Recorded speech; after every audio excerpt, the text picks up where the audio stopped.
अब बात करते हैं भारत और ब्रिटेन के रिश्तों की। आज भारत और ब्रिटेन ने आपसी व्यापार को बढ़ाने के लिए फ्री ट्रेड एग्रीमेंट पर दस्तखत किए।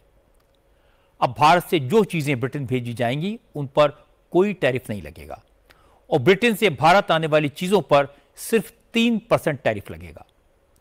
लंदन में प्रधानमंत्री नरेंद्र मोदी और ब्रिटिश प्राइम मिनिस्टर कियर स्टारमर की मौजूदगी में कॉमर्स मिनिस्टर पीयूष गोयल और ब्रिटेन के minister for trade Jonathan Reynold ने एफटीए पर साइन किए। यह व्यापार समझौता ऐतिहासिक है। फ्री ट्रेड डील होने के बाद ब्रिटेन भारत के 99% सामान पर से टैरिफ हटा लेगा। वहीं भारत ब्रिटेन के 90% एक्सपोर्ट पर टैरिफ 3% तक लिमिट कर देगा। इस व्यापार समझौते के बाद ब्रिटेन से भारत आने वाली कारें, इलेक्ट्रॉनिक्स सामान, industrial machinery, whisky, wine, chocolate और बिस्किट सस्ते हो जाएंगे। वहीं भारत से ब्रिटेन एक्सपोर्ट होने वाले कपड़े, जूते, ज्वेलरी, स्मार्टफोन, फ्रूट, दवाएं, मसाले, चाय, कॉफी, चावल, केसर और सी फूड सस्ते हो जाएंगे। ब्रिटेन भारत की इलेक्ट्रिक और हाइब्रिड गाड़ियों के लिए भी अपना बाजार खोलेगा। दोनों देशों ने सर्विसेज का समझौता भी किया है। ब्रिटेन के 36 सेक्टर ऐसे हैं जहां भारतीयों को छूट मिलेगी। हर साल 1800 से ज्यादा शेफ, योगा टीचर और म्यूजिशियन काम के लिए ब्रिटेन जा सकेंगे। ब्रिटेन के नागरिक भारत में कॉन्ट्रैक्ट ले सकेंगे। यह ट्रेड डील होने के बाद भारत और ब्रिटेन के बीच व्यापार अगले 5 साल में डबल होने की उम्मीद है। अभी ब्रिटेन और भारत के बीच $56 बिलियन का ट्रेड होता है। 2030 तक इसको $120 बिलियन तक पहुंचाने का टारगेट रखा गया है। समझौते के बाद प्रधानमंत्री मोदी ने कहा, यह फ्री ट्रेड एग्रीमेंट दोनों देशों के लिए विन विन वाली डील है। इससे दोनों देशों की इंडस्ट्री को और दोनों देशों में रहने वाले आम लोगों को फायदा होगा।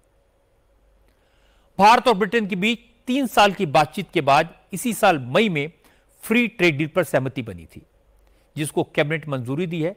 हालांकि ब्रिटेन को यह समझौता लागू करने के लिए अपने पार्लियामेंट से अप्रूवल लेना होगा।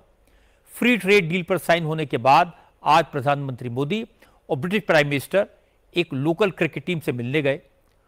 उन्होंने एक ट्रेड एग्जीबिशन को भी देखा और इसके बाद प्रधानमंत्री मोदी ने यूनाइटेड किंगडम के किंग चार्ल्स III से मुलाकात की।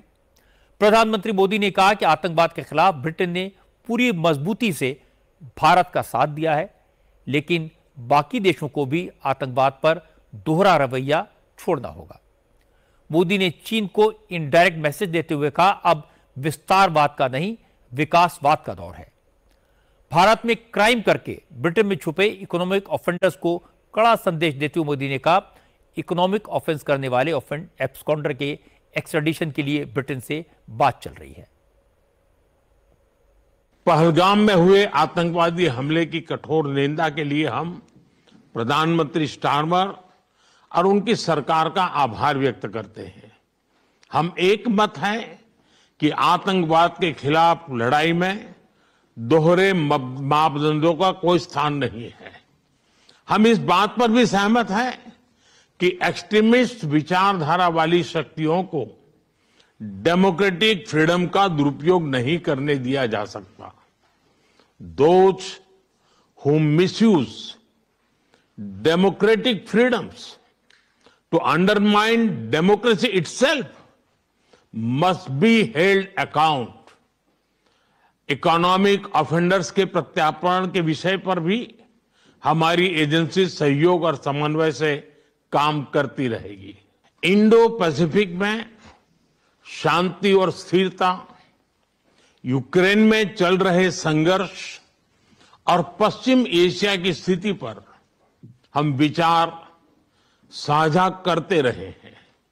हम जल्द से जल्द शांति और स्थिरता की बहाली का समर्थन करते हैं। सभी देशों की संप्रभुता और क्षेत्रीय अखंडता का सम्मान अनिवार्य है।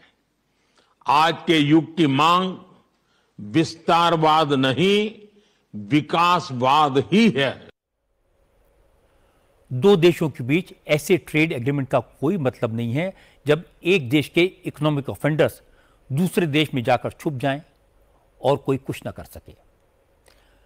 ब्रिटेन भारत से भागकर जाने वाले इकोनॉमिक ऑफेंडर्स का एक हब जैसा बन गया है। विजय माल्या और ललित मोदी जैसे लोग जो मोस्ट वांटेड की लिस्ट में हैं, लंदन में पार्टियां करते हैं, उनके वीडियोस पोस्ट करते हैं। प्रधानमंत्री मोदी ने इस बार ब्रिटेन की सरकार का ध्यान इस तरफ खींचा है और उम्मीद है कि ट्रेड डील साइन होने के बाद अगला नंबर ऐसे एब्सकॉन्डर्स को एक्स्ट्राडाइट करने का होगा।